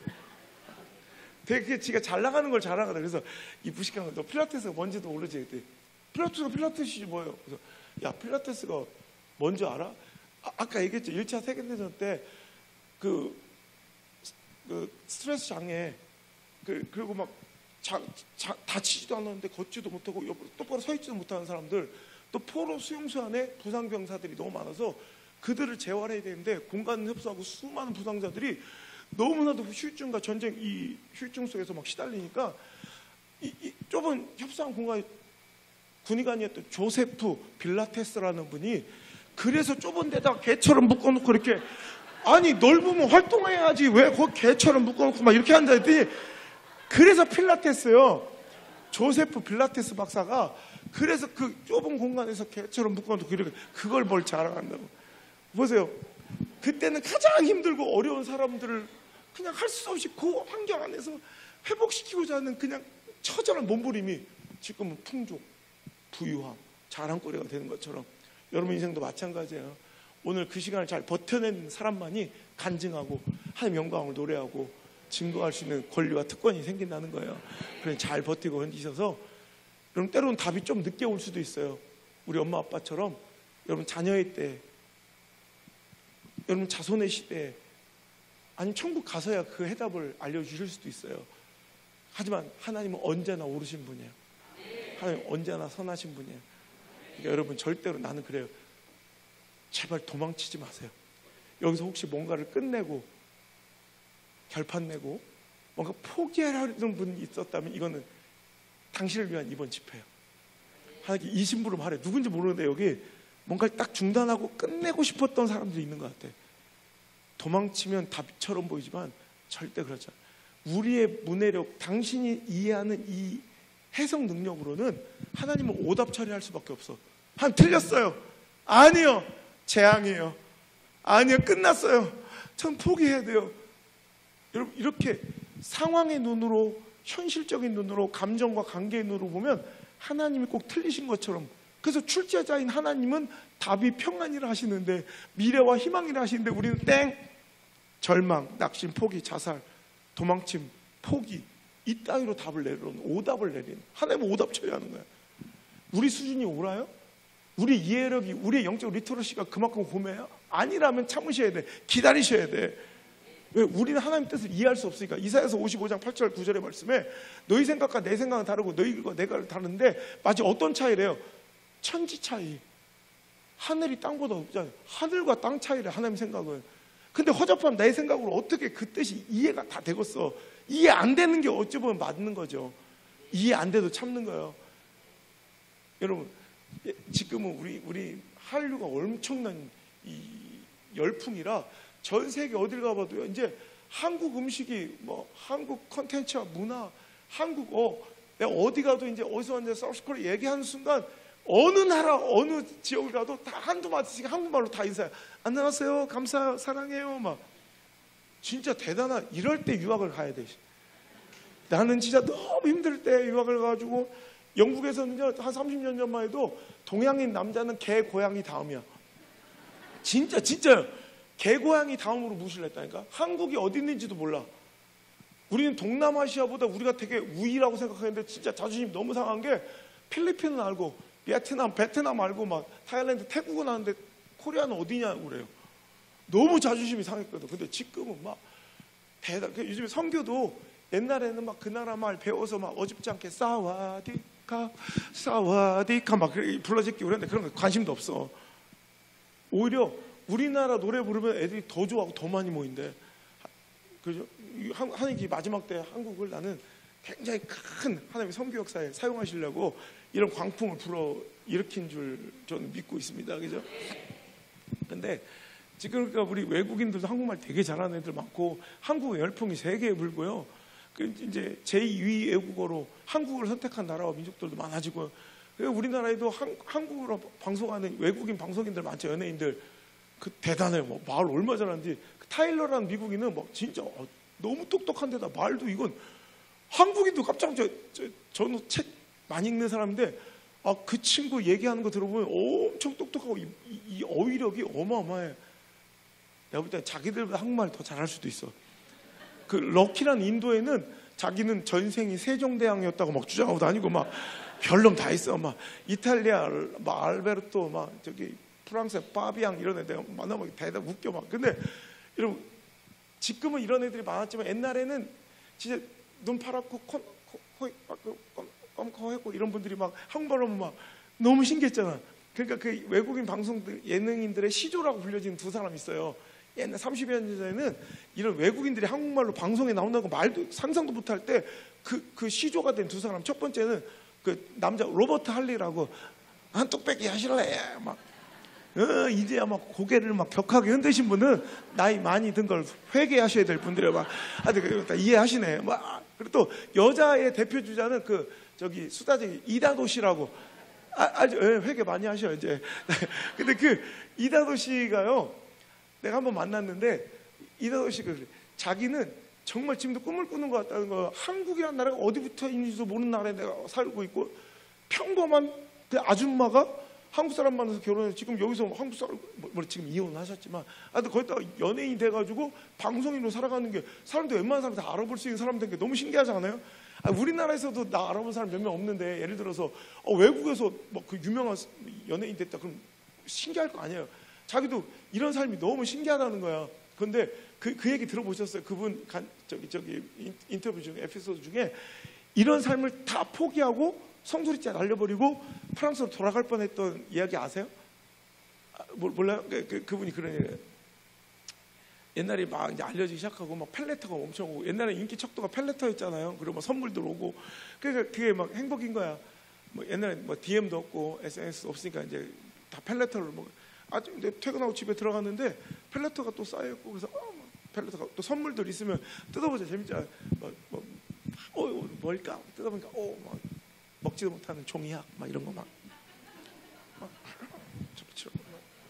그러다가 큰 선물 상자 하나가 있어서 이건 뭐지 막 너무 기대되잖아. 선물 뜯는 건 누구에게나 행복한 거잖아요. 그래서 뭘까 또 누가 날 또 이렇게 좋아해서 이렇게 보내주게 딱 뜯어보고 그 안에 자기를 엄청 싫어하는 사람이 그 동물 사체를 그것도 뼈를 막 동강동강 잘라서 보낸 기겁을 한 거야. 이다도 씨가 막 이럴 수가 있냐 막 기절을. 그래서 경찰에 신고를 한 이후에 여행사에 항공사에 전화해서 바로 내일 프랑스로 돌아가는 항공편을 그 티켓을 끊고 남편에 전화해서 막 울고 난리 나는 거야. 큰일 났다.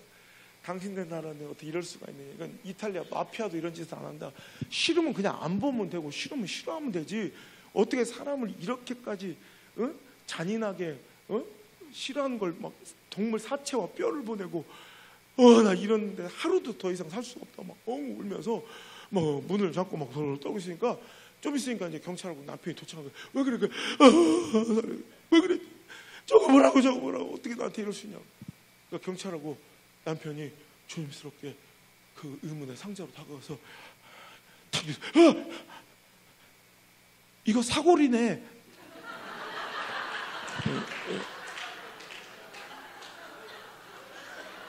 이거 소족이요, 소족.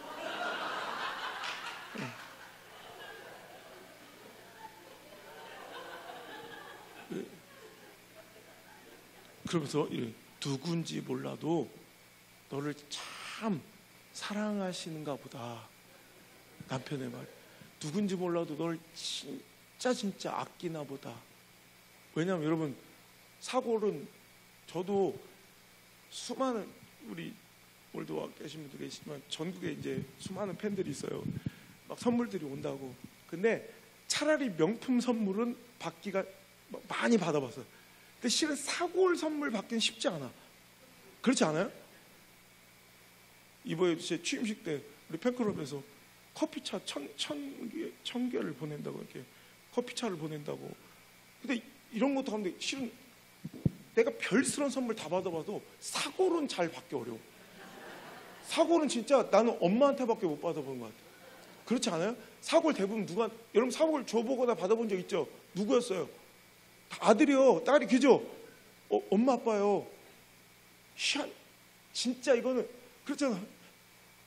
서울에 공부하고 있는데, 왜 너 어디 밥을 먹고 다니는 거냐 이 새끼야. 너 얼굴이 반쪽이다. 너 엄마 속상하게 밥을 왜. 그 말 듣지 마라. 엄마 다 거짓말쟁이들이야. 충분히 뚱뚱해. 엄마 말 듣다가 돼지 된 여자애들 엄청 많아요. 근데 엄마의 눈에는 다 반쪽, 여기도 반쪽, 저기도 반쪽, 다 돼지인데 하여튼 막. 근데 엄마 말 그러면서 아우 엄마 속상해. 그래서 싸우는 게 뭐다? 그게 사골이요. 진짜 사골은 사랑하는 부모님, 사랑하는 아들, 사랑하는 딸, 사랑하는 남편은 우리 집은 나 못 받아봐서 하여튼. 그런데 그거 진짜 사랑하는 사람한테만 주더라니까. 그죠? 그러니까 이다도 씨의 눈과 해석력으로는 끔찍해. 도망가야 돼. 나 죽을 것 같아. 다 집어치워. 나 끝났어. 라고 해석됐던 그게 문화적 차이인 거야. 이 시선을 보니까 야, 누군지 몰라도 너 진짜 사랑하시는 분이야. 누군지 몰라도 너 진짜 아끼는 거야. 오늘 여러분, 우리 허접한 상황, 처지, 형편, 가능성, 확률, 통계, 감정, 관계 따위가 아닌 오늘 영적인 해석으로 여러분들 보니까 엄마야, 우리 연무지방에 하나님께서 진짜 사랑하시는가 보다. 우리 여러분 하나님 진짜 아끼시는 분들인가 보다. 이 말씀 전하게 되는 거야. 이 말이 꼭 여러분의 가슴속에 새겨지고 들려지길 바라요. 또 도망치려고 그러죠? 또 끝내려고 하죠? 절대 하나님 뜻 이루어지지 않아요. 그럼 잘 버티고 견디고 애무나 잘 살아내서 제발 내 삶 중에 하나님 뜻이 이루어지는 멋진 결말을 한번 보시는 습관이 있길 바라요. 끝난 날이라 막 자꾸 더 해주고 싶네. 여러분, 그 존 리플이라는 한 사람이 있어요. 이것도 CNN 뉴스에 나왔던. 리플 씨는 결혼 생활이 결혼한 날부터 부인이 진짜 로또 같았대. 너무 안 맞아. 그냥 한 번도 안 맞아. 진짜 더럽게 안 맞아. 로또 같은 아내와 함께 매일 밤 싸우는 거야. 막 지옥에, 집이 지옥이래. 맨날 싸우는 거야. 근데 이혼도 못 하는 게, 미국은 이혼 정책, 그 위자료 정책이 겁나 세서, 제가 샌프란시스코 매년 집회 가는 교회가 있는데, 거기 가면 이제 노숙자들이 이제 10,000명이 넘어요. 그럼 가서 샌드위치 봉사 같은 거 이렇게 일부러 나가보면 그 중에 이혼하고 파산하는 사람들이 굉장히 많아요. 그 정도로 이혼 한번 잘못하면 인생 망하는 거야. 그러니까 리플 씨는 돈도 없어서 이혼도 못 해. 근데 맨날 집구석 가면 지옥처럼 싸워야 돼. 이게 너무 지치는 거야. 근데 막 그날 밤도 막 또 싸우고 찌라고, 이원수야 네가 잘하냐 내가 잘하냐, 지겨워. 막 싸우다가 그런 생각이 들더래요. 이 여자랑만 안 살면, 이 여자만 함께하지 않으면 거기가 천국일 것 같다. 그 어디나 하늘 아래 할렐루야. 그래서 싸우다가 그랬대. 난 돈도 없어 이혼도 못하고 근데 너랑 헤어지고 싶고 그래서 결론 내린 게 그래. 됐어. 난 결정했어. 야, 너 없는 곳으로 갈 거야. 그래서 절대로 이 여자가 같이 못 올 곳으로 생각해보니까 깜빵. 교도소를 가면 이 여자랑 같이 살 수 없을 것 같더래. 그래서 싸우다가 부푼 꿈을 꾸고 막 나가가지고 편의점 털려다 보니까 며칠 못 살 것 같더래. 금방 또 여자랑 로또를 만나야 돼. 그래서 이왕 갈 거 좀 오래 살자. 그래서 은행을 턴 거야. 일부러. 그러니까 은행 강도는 특수범죄라 엄청 오래 살거든요. 그래서 막 너무 순간 꿈에 막 이 여자 내 부인이 없을 그냥 독방을 꿈꾸며 너무 행복하게 잡혀가서 막 이제부터 난 천국이다 막 그 소원대로 제일 이제 구치소에 잡혀서 이제 코र्트에서 판결을 받는 거야. 그 상황을 다 이제 인지하고 판결을 내리는데 판사님이 존 레플시 guilt 유죄, 무죄일 수는 없잖아. 아무리 뭐 해도 은행을 털었으니까 guilt 유죄 선고한 거야. 그리고 판결합니다. 존 리플시 가택연금 6개월.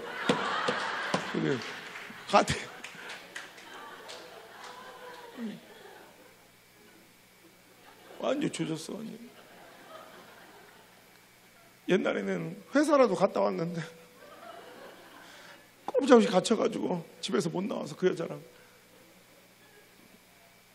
아버 써서 보면 대체 사자 만나다 사자 피하다 곰 만나고 뭐 벼룩박 짚었다가 배 물리고 막 이런 거 있어. 하나님, 우리는 피하는 걸 능사로 여기고 자꾸 도망치려고 하지만 여러분 쉬운 결정은 다 나쁜 거야. 가만히 우린 웨슬리안이니까 우리 존 웨슬리, 요한 웨슬리가 그런 얘기했죠. 지옥 가는데 훈련이 필요 없다. 그러니까 네 소견에 오른 대로, 네 감정이 끌린 대로, 네 육신이 따라가는 대로, 네 눈이 보기 좋은 대로, 네가 하고 싶은 대로, 네 꼴린 대로 가면 다 악한 길이야. 왜? 쉽게 되는 것, 가만히 있어도 되는 거 다 악한 거야. 여러분 포기하는 게 쉬워요? 아니면 버티고 견디는 게 쉬워요? 포기하는 게 쉽죠. 어떤 게 더 어려워요? 버티고 견디는 게 어렵죠. 그게 옳은 길이에요. 잘 버티고 견디고 살아내셔서 하나님의 뜻을 이루시는, 하나님 나라와 그 뜻이 하늘에서 이루어진 것 같이 그 뜻이 여무지방 35개 교회와 솔직히 마음 같아서는 참석하지 않은 35개 교회 중에 참석하지 않는 교회는 빼고 막 이러고 싶지만 또 그럴 수는 없지. 뭐 35개 교회와 그리고 특별히 여기 참석하신 교회는 100% 이루어주시고 참석 안 한 교회들 한번 28%는 빼시고 막 이러고 싶고 그럴 수는 없고 그냥 하나님 뜻대로 합쳐서. 자, 말씀하실게요. 우리 아버지 어렸을 때 감리교단 목사님 우리 아버지가 아들한테 해주신 말. 제가 게으른 천재의 형이에요.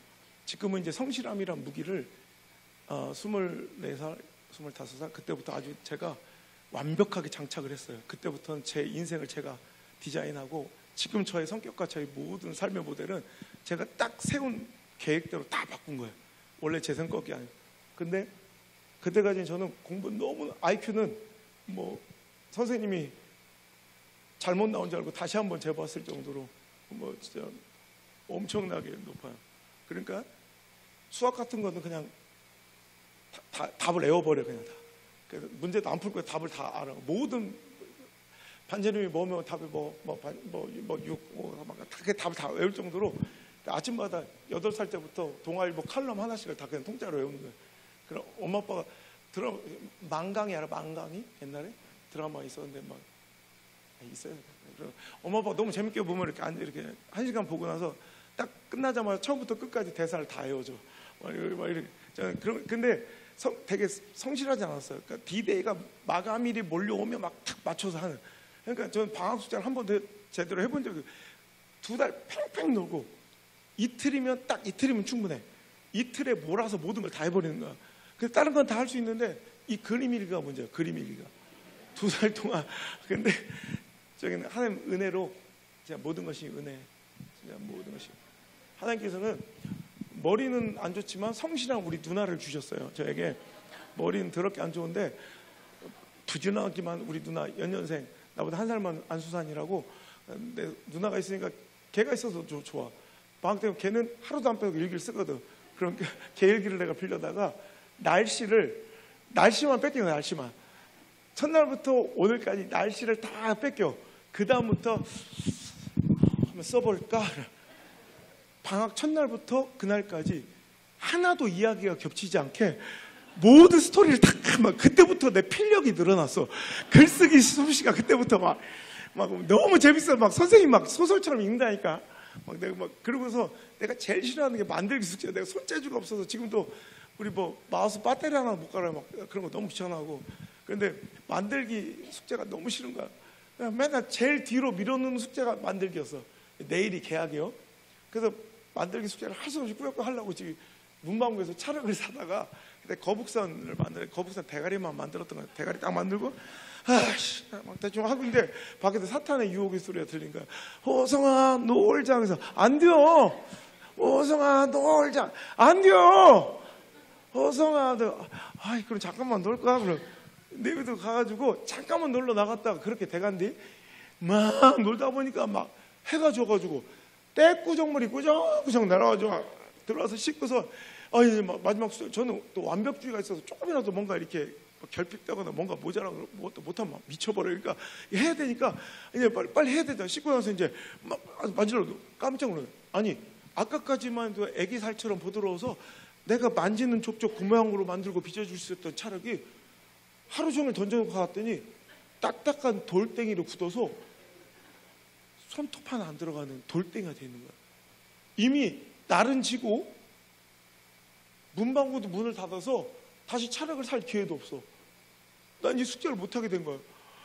너무 절망주의고 너무 내 자신한테 실망이 되고 막 너무 짜증난 이 상황 때문에 울면서 이 돌덩이를 쓰레기통에 집어주고 막 울고 있어. 그 소리를 듣고 갑자기 놀래서 우리 아버지 목사님이 막 내 방으로 달려오신 거야. 안드레 왜 그래? 저 어릴 때는 안드레 왜 그래? 아버지 큰일 났슈. 나 어쩜 좋아요. 내 만들기 숙제를 해야 되는데 저렇게 돌덩이가 돼버렸슈. 아버지 나랑 끝났슈. 어떻게 해요? 아버지가 한참 그 상황을 바라보시더니 바깥으로 나가시는 거야. 얼마가 지났을까? 우리 아버지가 세숫대에 물을 담아오시고 내 방에 신문지를 켜켜이 까시더니 그 자리에 앉아서 내가 집어던져 버려놓았던 쓰레기통에 그 돌덩이 같은 찰흙을 끄집어 오시는 거야. 아버지 그거 갖고 뭘 한다고 그래요? 내가 얘기했잖아요. 끝났다고. 더 이상 아무것도 할 수 없다니까요. 아버지가 아무리 대답도 안 하시고 그 세숫대의 물에 손을 적셔 그 돌덩이 같은 그 찰흙을 만지기 시작하는 어루만지기 시작. 아무 소용도 없고 그 딱딱한데 손톱 하나 안 들어가는 그 돌덩이 같은 찰흙을 계속 뭐 한다고 만지시고 문지르시고 주무르시기를 1시간째. 아버지 머리에서 땀이 툭툭툭 떨어지고요. 얼굴은 시뻘겋게 상기됐는데 아버지 멈추지 않는 거예요. 얘가 막 더 서러워서 울어서 너무 서러운 거야 그게. 그래서 막 울면서 아버지 뭐 한다고 그래요? 안 된다니까요. 끝나시오 아버지. 끝나시 안 돼요. 난 이미 조졌시오. 안 돼요. 안 돼요. 안 돼요. 그래도 아버지는 멈추지 않고 계속해서 한마디도 안 하시고 땀이 뚝뚝뚝뚝 떨어지신 채로 그 작업을 하시고 물을 묻혀 또 만지시고 2시간이 지났어요. 그 순간 그 놀라운 광경을 잊을 수가 없어요. 손톱 하나 들어가지 않았던 더 이상 아무런 희망이 없었던 그 돌덩이 같은 그 찰흙이 점점점 물러지기 시작하더니 어느 순간 새살처럼 부드러워져. 내가 만지는 족족 내가 원하는 아름다운 모양으로 빚어지는 기적이 일어난 거야. 그때 제가 왜 그랬는지 그 장면을 보여주시기 위해 2시간 동안 땀을 흘리면서 묵묵히 그 수고를 하신 아버지 가슴품에 내가 왜 그랬는지 이제 숙제할 수 있겠다 이런 안도감이 아니라 그냥 아버지가 뭘 나한테 말씀하고 싶었는지가 이제 느껴지는 거야. 그냥 그 가슴팍에 내가 확 안겨가지고 얼마나 울었는지 몰라요. 진짜 아버지는 그냥 한 말 없이 제 등을 이렇게 두드려 주시더라고요. 내가 막 서럽게 얼마나 울었는지 이제 울기를 다 그칠 때까지 기다리시는 우리 아버지가 저한테 그러시더라고요. 안드레, 잘 봤지? 아빠가 너한테 꼭 해줄 말이 있어. 국민학교 4학년 때 이야기야. 안드레, 너 인생에 또다시 이런 날이 올 수 있어. 누가 너한테 포기하라고 강요하지도 않고 끝났다고 종용하지도 않는데 네가 그랬잖아, 이건 끝났다고 쓰레기통에 쳐버리듯 네 스스로가 네 인생이나 네가 하고 있는 일에 실망을 느끼고 네 자신에 대해서 포기하고 싶고 너무 초라해 보여서 네 인생을 절망과 포기와 도망침이라는 쓰레기통에 던져버리고 싶은 날이 올 수 있을 거야. 근데 안드레, 꼭 기억해라. 그때 오늘처럼 아빠가 너한테 달려와 줄 수는 없어. 너에게 그런 날이 왔을 때 아빠는 네 옆에 없을 수도 있어. 그런데 안드레, 아빠는 네 곁을 떠나고 네 옆에 없을 수는 있지만 우리 하나님 아빠, 네 하나님 아빠 아버지는 너조차도 네 자신에게 실망하고 끝났다고 생각할 만큼 포기하고 싶고 내 자신이 꼴도 보기 싫은 그 상황에도 너를 절대 포기하지 않고 너를 절대 버리시지 않는 분이야. 만약에 네 인생에 그런 날이 오거든, 오늘 이 일을 꼭 한 번만 기억하고 생각해주며 그 시간을 잘 버텨줄 수 있겠니? 하시면서 저한테 이 말씀을 읽어주시더라고. 에스겔서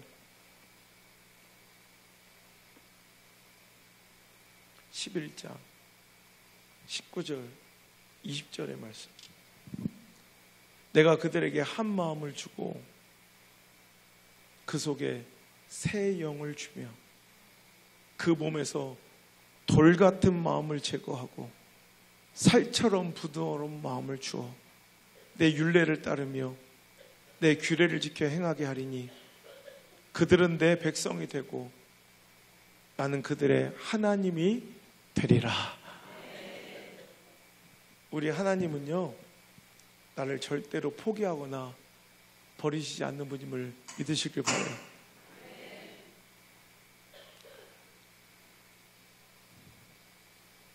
꺼져가는 심지 같은, 상한 갈대 같은, 아무런 희망이 보이지 않는 그 상황 속에서도 때론 이스라엘 백성들처럼 에스겔의 상황이 그렇잖아요. 정말 징글징글하게 하나님 말 안 듣고 불순종하고 불신하며 그 처참한 그 꼬라지가 돼 있는 그 상황 속에서도 아마 자기들도 하나님과의 관계는 끝났다고 생각했을 거야. 하나님은 아니시라는 거야.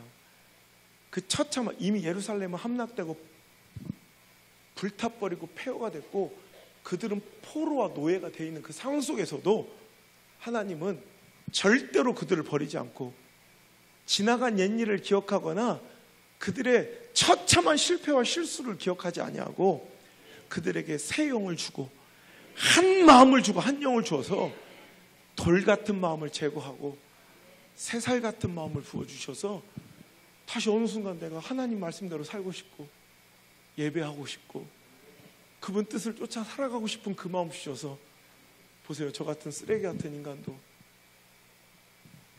저같이 정말 버려져야 마땅한 이 쓸모없는 인간도 어느 순간 하나님께서 내 마음을 탁 부어주시는 그 성령의 감동에 다시 하나님 말씀 듣고 싶고 다시 예배 현장 달려가고 싶고 그 마음 부어주신 분이 우리 하나님이세요. 난 다시 하나님의 자녀가 되고 우리 하나님 내 아버지가 되러 오늘 이 자리에 오신 줄 믿습니다. 그 아름다운 그 사랑을 우리 꼭 기억하시며 살아가는 연문지방의 모든 성도들 되시기를 주님으로 축원합니다.